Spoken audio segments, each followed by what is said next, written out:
Welcome to the Trouble with Writing podcast, where we chat about the real issues that stop multilingual writers producing effective English and see where we can help. Hello, gents. How are you? Hey, guys. Hello, Paul. I'm very well, thanks. Welcome back to Pete and Paul. You've both been on a break for a little while. Tell us about it. Well, my break was forced. I had to have some surgery to an old injured leg, and I've been in recovery, and it's going well.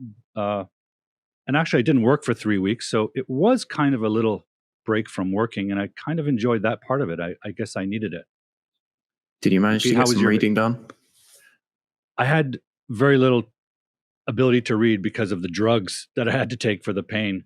I had these visions of catching up on my reading and maybe watching some films, but the concentration was an issue. So mostly I just sat around moaning and groaning. And Pete, how was your holiday? Yeah, no, it was great. Thanks. It was a really nice long break. I was telling you before that I went to Portsmouth, just visited, which is near where Phil's from. Also went to Tenerife. That's also near Phil. I'm like following you about, Phil. Wow, stalker. And actually, something that I didn't say was I was telling you about the Portsmouth Museum, and there's an amazing part of the museum dedicated to Sir Arthur Conan Doyle and especially Sherlock Holmes. Wow! So that was really inspiring. Interesting. I'm now reading. I think Dickens. I think Charles Dickens lived in Portsmouth for a bit as well. He's got a museum house there. That's right. Yeah. Maybe I'll visit that next time. Anyone possible. Yeah. Well, guys, today we have a very special podcast because we have a guest joining us. Yes. Shall we? Let's go. For sure. Let me just introduce our guest. Fabio Cerpelloni is a language teacher, writer, and a podcast host from Italy. English became such a great passion that he ended up teaching it professionally in New Zealand, Spain, Ireland, and at the British Council in Milan. As a teacher, he likes to engage learners in stimulating conversations about real books and help them find their craft in their own personal stories so they can expand their expressions and sound more idiomatic and grow as people as a whole. He's a great person. Really looking forward to our chat. Welcome, Fabio. Hi, Phil. Hi, Pete. And hi, Paul. Thank you for having Fabio, me. Welcome. Hi, Fabio. Welcome. Thank you. It's great to be here. So I guess I'll kick off. Fabio, we said that you're a podcast host, and recently I just recorded a session with Fabio to be on his brilliant podcast. So I'm sure he'll chat a bit more about that. Before we get into that, tell us, Fabio, what do you write and how long have you been writing in English? What do I write? I write blog posts because I have my own blog about language learning. I'm into language acquisition, so I like writing about how we learn languages. And because I'm an English teacher, I write about learning English, basically. I also write university assignments, so academic pieces, because I'm doing a master's degree in language education. So that's another thing that I don't really enjoy writing, but I'm actually going to start writing my dissertation in September. It's a 15,000 word assignment, so it's going to be challenging, I know. I also write personal stories, so nonfiction. I write nonfiction, so personal stories that I then read out on my podcast, and it's like creative nonfiction. So I write things that happened to me that made me reflect. I write all in the present tense. I write these stories in the present tense because that's something that I learned from a a master storyteller from the US. I read a book about this. It's not that I know this person. And so blogs. I'm a ghostwriter for a couple of websites, including IELTS.org. So I write articles for IELTS.org. And that's it. Yeah. So, and the other question was, you said, how long? You asked me how long. Okay. Well, I took 3 language exams, the IELTS, CPE, and FCE. So the Cambridge B2 first, Cambridge C2 proficiency. And I started writing in English because of those exams, actually, because I had to write, the essays. I think B2, Cambridge B2 first was about writing a story. I had to write a story, if I remember well. But anyway, I started writing because I had to pass an exam.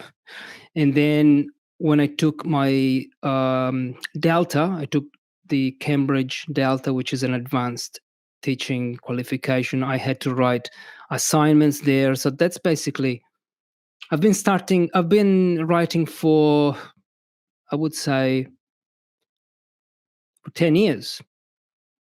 Not consistently. Wow. Not consistently. It sounds like you're going to have a lot of letters after your name soon. You got the Masters, the CPE, the Delta. Got an MBE coming up or something. No, but Cambridge, I'm sure Cambridge, I'm a good Cambridge client.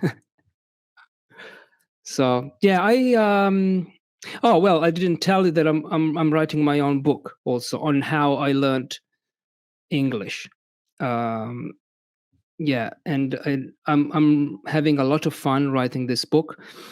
It's basically a collection of personal stories on what I did to learn English, and each story ends with a message that tells you how to learn a language. But each chapter contradicts the next. So in one chapter I say, look up words in a dictionary every time you meet an unknown word. And I explain why, because that's what I used to do. But in the next chapter, I say, you shouldn't look up words. You should learn unconsciously. So don't worry about, don't bother with highlighters and dictionaries. Just focus on the message, because that's what I did. And I explain what I did. So, yeah, this is... Sorry, maybe I've been going on for too long. It's great. Fabio, I have a question for you. I've actually read some of your blog posts, and they're really fascinating. One of the things I noticed is how well traveled you are. I think in one of the blogs you mentioned you've either visited or worked in 20 different countries. Is that... Yes. I have visited 20 countries because I first moved to London in 2011, and that's where I started learning English, when I seriously started learning English. Then I moved to Australia, and I lived there for 2 years. My visa in Australia expired, and I moved to New Zealand, where I stayed for 2 years. And before coming back to Italy in 2017, I traveled in Southeast Asia for 6 months. And in 6 months, I visited, I think, 10, 12 countries. So I've traveled quite a bit, but I don't travel as I used to, because now I have a mortgage and, can't do that. Here's a quick question, follow-up question. How important do you think those experiences of traveling are for your writing? Oh, for my writing, I'm not sure traveling helped me improve my writing. But traveling, well, living in English-speaking countries, for sure, that was really helpful for my speaking, I would say.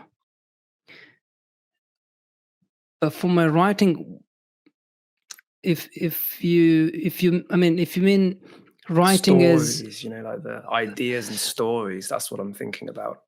Oh, okay. So in terms of content, a lot. I would say a lot. Yeah. Most of my stories, actually, the stories that I told on my podcast, wouldn't be there if I hadn't traveled. So I have a story called Home, which is basically connected to my experience in Australia. But yeah, traveling gave me a lot of stories to tell, that's for sure. Did you starting? I mean, you talked about you started to write in English when you wrote, boring IELTS essays, essay responses and stuff. But do you think when did your other writing sort of start? Is that connected to language learning, or is that something that related to like just a part of your life when you began writing your own stories and blogs? Yeah, I think I started writing consistently when I started my podcast, because I had to. I wanted to write the full story. I wanted to script the full story and then read it aloud on the podcast. So that happened in 2021, September 2021. If you listen to my first story, is like I think it's terrible. Then I improved, and then with my blog, I've realized that I've studied language acquisition. I've studied, I did the Delta, this teaching qualification, and I had to write master's degree level assignments. So I realized, well, I know quite a bit about language education, so language acquisition, so I can transform my academic English, my academic assignments into a blog post that learners of English can actually understand and enjoy. I don't think they want to. I mean, as a learner of English, I never read academic papers. So yeah, I'm trying to maybe make it more accessible for them, so they can also become more independent, right? If they know how a second language is learned. Don't Can you I think? ask Like one little follow-up question? Sure. So because you've studied a lot, right? It's your Delta, your masters, right? You know a lot about learning English as a foreign language. So I wanted to ask you, do you have like one approach that you're able to summarize for learning to write in English as a foreign language? That might be a difficult question, but do you have like just one approach that? Well, reading helped me a lot, really a lot. And actually, I listened to your podcast where you talk about, like, you can't make a cake if you have never tried one, right? That was in one of your episodes, and that's absolutely true. Like when I started writing when I started writing academic papers, I was able to write them because I had read a lot of academic papers at that point. And so reading what you're going to write, that's super useful. And also, I would say using dictionaries helped me a lot. I still use dictionaries because that's something that sometimes I still have those doubts. Is this the right pattern? Is this the right preposition? What other word can I use here in this sentence? Because I've already used it in the previous sentence. So I use the Oxford Dictionary mostly, but then I also use the Collocation Dictionary, that word that I can never pronounce, the thesaurus, something.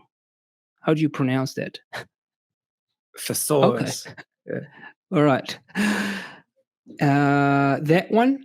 And now, to be honest, I'm also using ChatGPT to check if sometimes I don't know if the sentence is clear, and I say, I don't know what's your opinion about this, but I just type the sentence and I ask, is this sentence clear enough?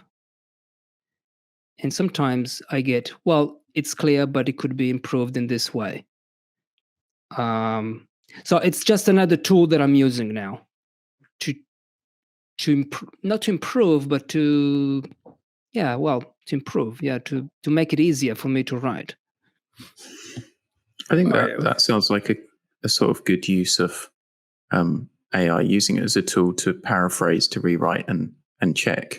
I guess it's difficult to know why it's saying yes or no, but generally it will have some rules as to like writing in a more plain English, like concise or clear way.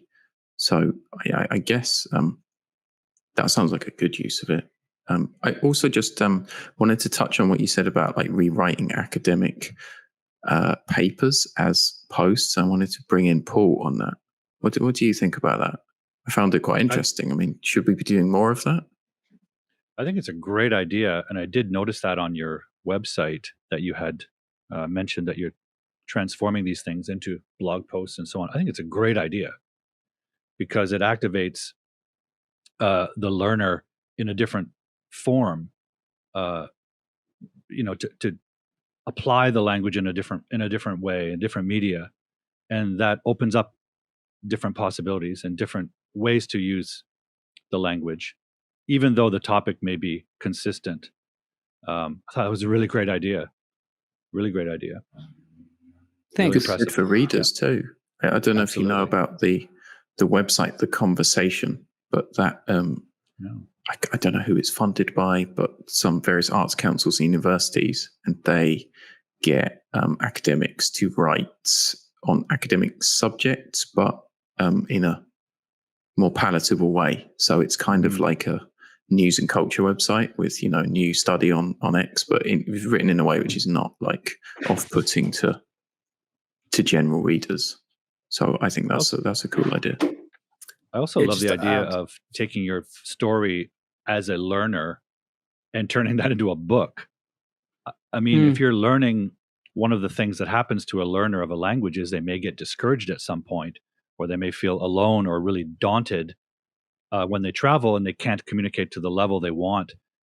Reading a book about someone who shared that experience, I think, could be very powerful. So kudos to you for doing that. That's great. Sorry, I think I cut you off, Pete. No worries. I was just going to add that, I also think this is a great idea. We've talked a little bit about this before. So sometimes academic writers, they sometimes have this misconception that they have to sound, very complex and intelligent, and it actually it's bad for the reader, right? So they alienate a lot of readers. Their work becomes inaccessible, right? So what you're saying, Fabio, this is it's a great exercise for academic writers, and it really benefits readers. It just gives so many more people access to knowledge. I wonder why why do we have to write in such a wordy way? Like, can't we just write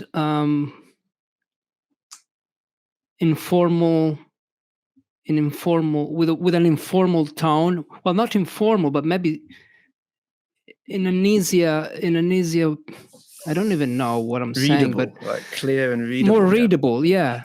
Something that even people who are not specialized, people who do not have the knowledge, can understand. But I also understand that it's it's for a different audience, probably. Like so researchers would write for researchers. I think, I guess, in my experience with academic writing, I think over time the culture of academic writing has gotten away from itself. I mean, initially, writing at that level is a way of addressing highly complex issues, right? Research matters, scientific matters, complex things that require a complex explanation. But I think what's happened within the academic culture, maybe over the last century or two, is that when people are earning their PhDs, they try to impress each other. They try to impress the professor with their ability not just to understand the complexity of the topic, but to express it with overly complex language. But I think the real best academic writing writes it very clearly and simply and saves the occasional complex term for when it's unavoidable, But I think the culture of it has just, what's the word? It's chased its own tail too much, Phil? Yeah, I agree with you, Paul. I think good point. And it's probably due to like research grants and like what's happening in the world of higher education stuff. But I usually rail against like wordy, horrible academic writing. Yeah. My clients and students know that I absolutely loathe words like thus and henceforth. But I wanted to stick up for academic writing in that I think the reason it's still necessary to get students and writers, in whatever language, to conform to a strict pattern of what's acceptable is because it teaches us just to do just that. Nowadays there's a billion different forms, billion different contexts of digital writing, and the fact is most people don't know how to fit their ideas into the right parameter, right? Whether it's a social media post or a company newsletter or something. And academic writing is this framework for like, this is how we structure a paragraph. This is the kind of words we use, and it trains people to get up to speed on one certain type of writing. Yeah. What do you guys think? I agree. Absolutely. I think the need is the academic essay, for example, or research paper has a form and a structure that allows you to pour into it complex topics in a way that makes them clear, but it also trains you to use the various forms of logic to express your idea, a complex idea, logically for the benefit of the reader. And students need to practice that so they can do it intellectually, verbally, and in writing. So I still think there's a need for it.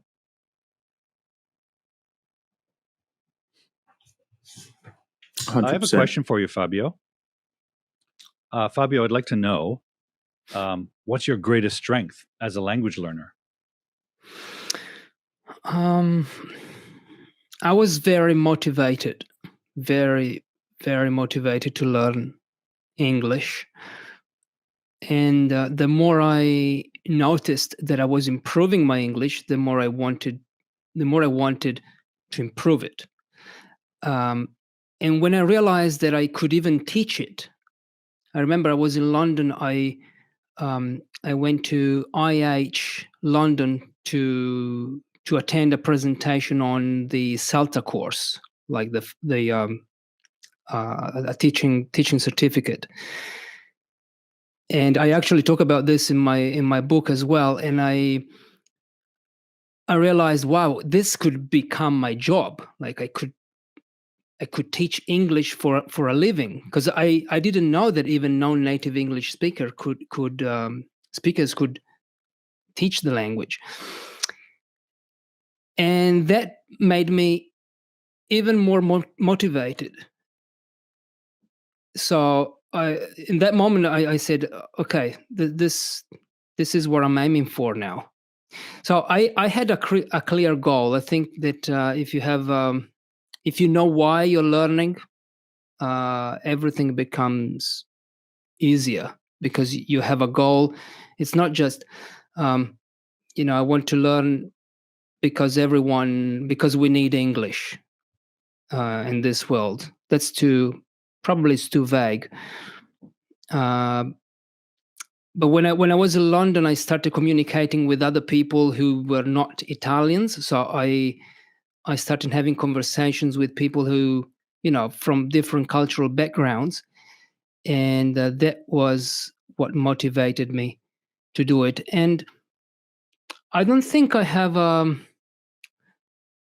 No, another thing was I've never seen learning English.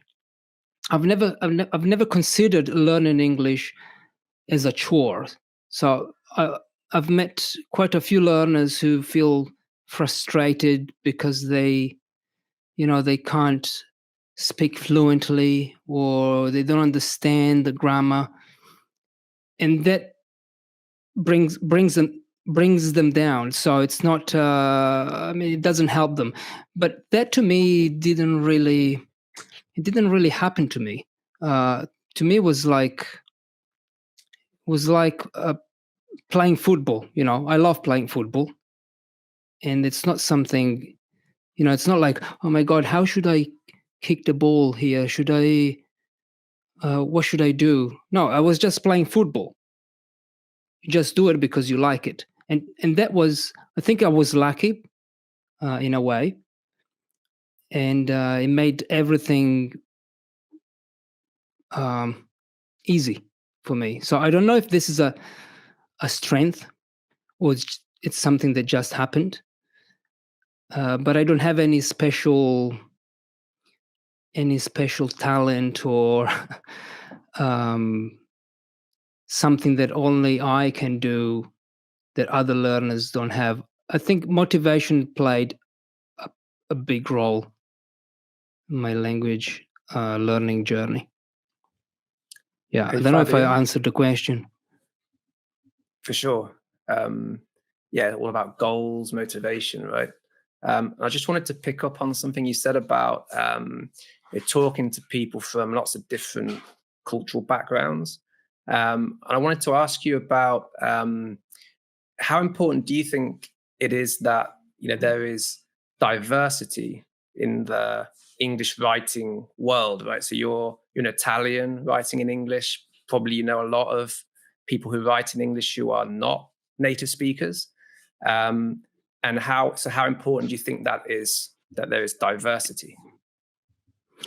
Well, English is the global language, isn't it? So, I mean, it's. I think it's essential because English doesn't belong to you guys anymore because you're all native speakers. It belongs to us, and well, to us. I mean, it belongs to the world, right? It's the global language. So there is this controversial thing going on, even with IELTS, with exams. They discriminate people? Maybe they have brilliant ideas. There are engineers who are highly skilled, but they can't work in Australia, for example, because they don't have enough English. I mean, is that, or they can't write papers in English? I think we should support these people. We shouldn't say, well, you can't write in English, so sorry, we can't accept you here. You can't work for us. It's a waste of talents, a waste of skills. I don't know. I think I've watched a TED talk about this many years ago as well. It's a difficult topic, isn't it? Because obviously we need some kind of framework and like the rules of use for English. But to answer, what I think about what Pete asked you of, is diversity good? I think is not only good, but it's essential, because it's not just like, oh, multilingual writers get to use English and like they can communicate with native speakers too. Is that you can transfer ideas from your culture to other cultures, and throughout the history of English-speaking countries, should we say, that cultural transfer has been sort of one way, and now it's great that we can have it the other way as well, and we can learn a lot from writers from wherever they come from, or people wherever they come from. But yeah, it's sort of a difficult topic, I guess.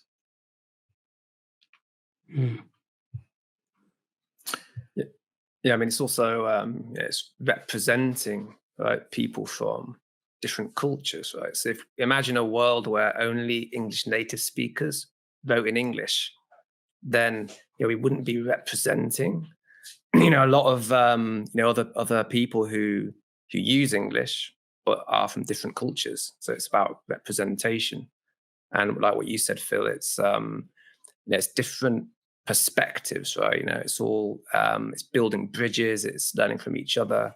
So yeah, essential. I agree. I wouldn't agree if it wasn't maybe if English wasn't a global language, but because it's a global language, I mean, we all have the right to use it and write in it. Sure, yeah. Fabio, I have a question for you. You've had a great English learning journey, and now you write prolifically. What is the greatest challenge you face when writing in English? What's the biggest challenge you faced? Punctuation. One of my favorites. Using punctuation always, it gives me a headache because I never know. I mean, I know how to use it, of course. I know where to put the full stop and the comma, but there are certain things, like trivial things, that I don't know if they really add meaning to the text, if they're really essential. Like the full stop, should it be before the speech marks or after? Before inside the parentheses or outside?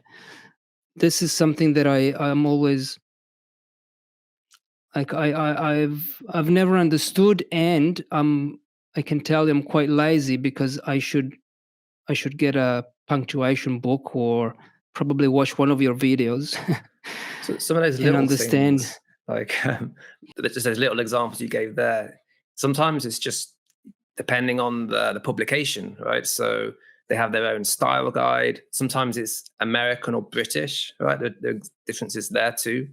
I mean, a general tip, I think, for punctuation is that there are guidelines, right? So it's good to learn these rules, right? But then, if you read good writers, they break the rules all the time, right? But they break them knowingly. They know they're breaking them, right?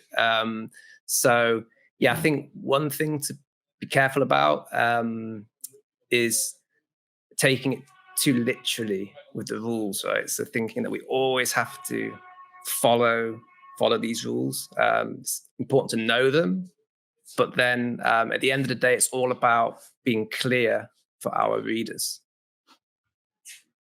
So can we break them unknowingly?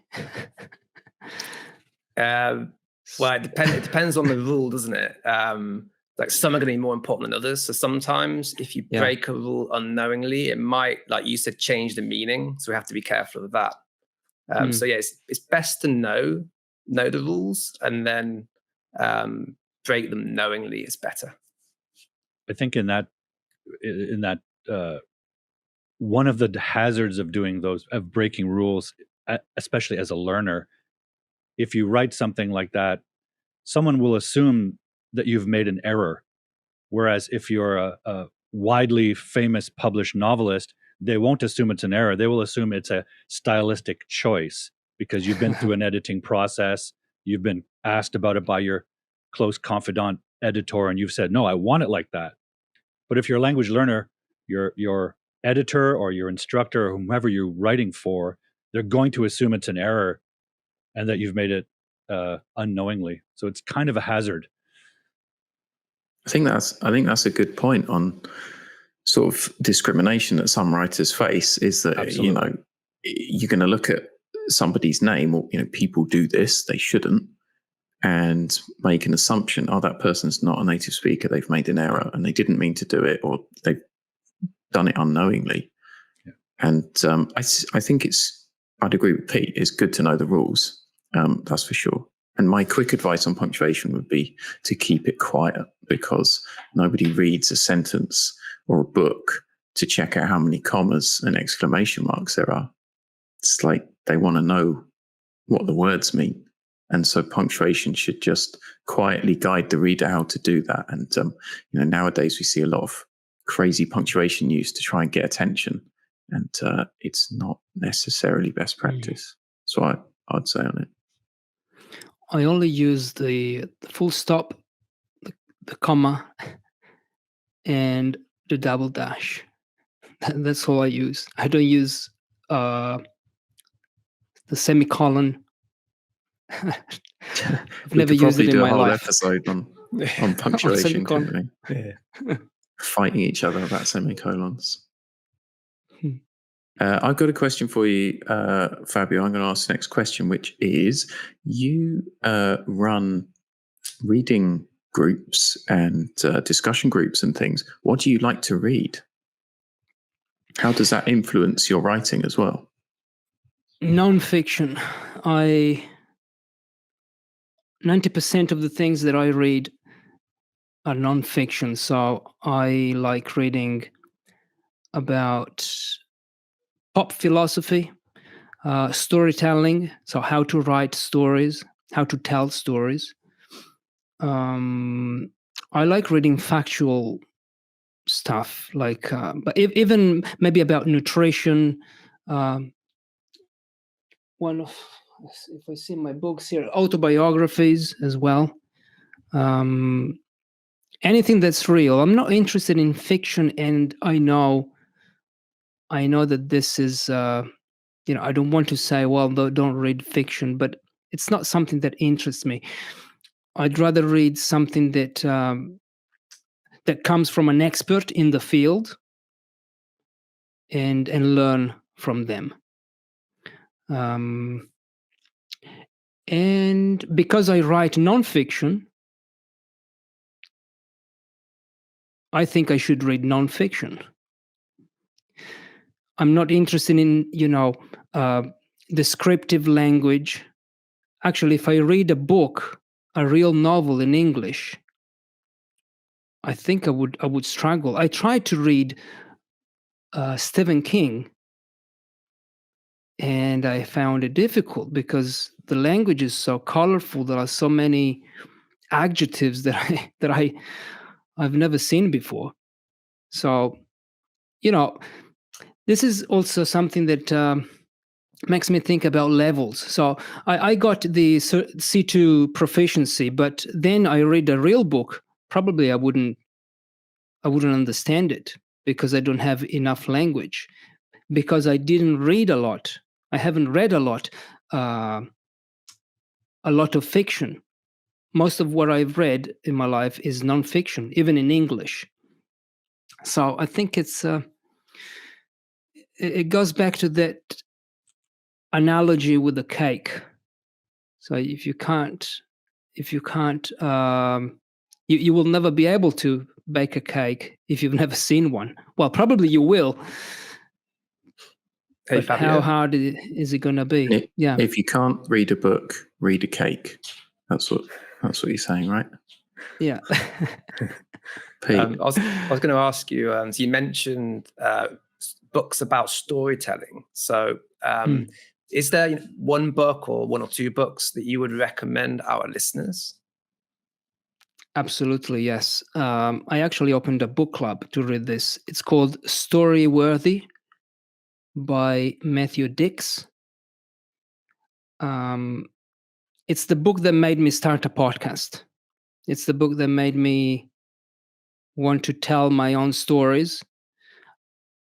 Before reading that book, I'd never really shared a lot about myself, even on social media. Actually, my Facebook account was dead. Not that now, I post selfies or anything, but I share more of myself because I read that book, and I share stories in the form of stories now. So Storyworthy by Matthew Dix, and also there's another one called How to Tell a Story by the Moth. I don't know if you know the Moth, the podcast. It's a storytelling organization in the US, and they run these storytelling events where, one person goes on stage and tells a story, personal story that must be true. And I read that one, very useful as well. But my favorite is Storyworthy. Yeah. Great. Great recommendations. Absolutely.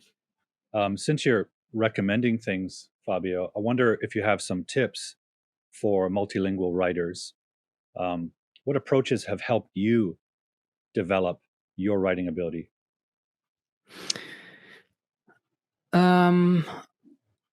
I would tell them not to feel discouraged if they think they don't have enough grammar and vocabulary, because actually that's not. I mean, when you're a non-native writer in any language, you might feel, well, I don't know enough grammar, I don't have enough words, but that's only 25% of what writing involves, right? Also in IELTS, I think one of the IELTS criteria, I think it's 25%, the assessment criteria. But anyway, it's so don't worry if you feel you don't have enough grammar, if you feel you don't have enough vocabulary. You can always use dictionaries. So learn how to use dictionaries, I would say, because that has helped me really a lot. I'm always using dictionaries, even today. Like I can see here, it's on my what's it called, the bookmark, on the bar on my browser. I've got the Oxford and the Collocation Dictionary. I love how you mentioned Collocations Dictionary. That's something I recommend too, and is so useful for language learners, because it's what makes a lot of sentences and text sound natural and sort of appealing is collocations, which are going to be different in different languages. So that's a great tip, I think. I don't know, is there a specific one you use? Oxford Collocation Dictionary. There's also the app, which is not free. But these two, basically. Actually, it's the Learner's Dictionary, Oxford Advanced Learner's Dictionary, because it's got more information. And I've been using it, well, since I started learning English, and I'm still using it. That's a good tip. I write for I write for Cambridge, but then I use the Oxford Dictionary anyway. Great. What you're saying? What you're saying about vocabulary and grammar, right? So I think maybe a good thing to say at this point is it's learning by doing, right? So yeah. So you read and you write, and then you're picking up vocabulary and noticing vocabulary, and then when it comes to grammar, you're getting feedback, right? But the danger is when learners, they say, "Oh, I don't have grammar, I don't have the vocabulary, so I won't write until I have the vocabulary and grammar." That's the mistake, right? It's much better or it's essential, I would say, to learn by doing.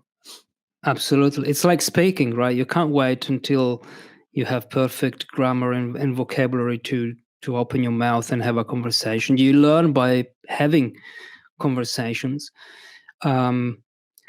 And I've never taken a writing course. Probably, I don't know. Probably I should. I don't know. Maybe I will improve. But I've learned by writing. And if I go back and I read my first blog posts, like, to me, that it's like my first story on my podcast.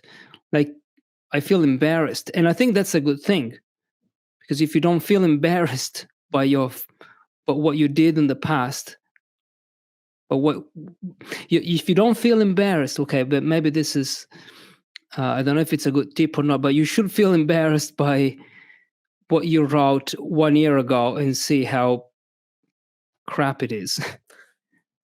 No, right. I don't know if you would agree with this. Definitely, yeah, it's a process, right? So you always want to have your Yeah. glass half full. You're always going to, now you're going to be better than you were before. And yeah, you're always improving, right? So learning to write is a process. So definitely you shouldn't feel embarrassed about how you wrote before. Hey, so I have one final question for you, Fabio.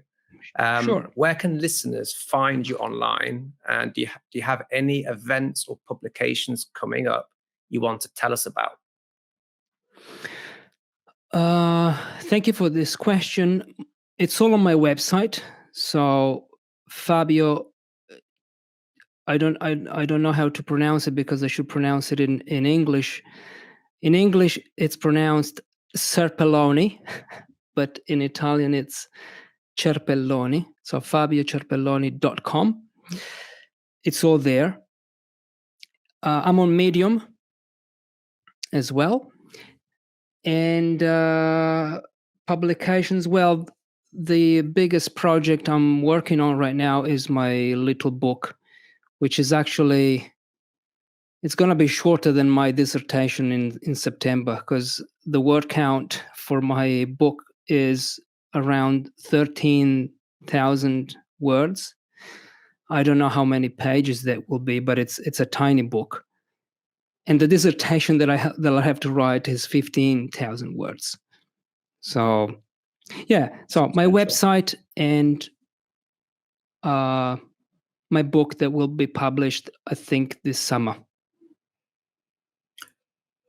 Brilliant. Thanks so much for coming on the show, Fabio. And I recommend to all our listeners that you check out Fabio's very cool podcast where he tells his stories and tells you how to tell stories as well. Yeah, I think that's it for today. Brilliant to have you on. And thank you. All the best with your writing in the future. Thank you, guys. Thanks so much for having Fabio. me. Great to meet you, Fabio. All right, see you next time.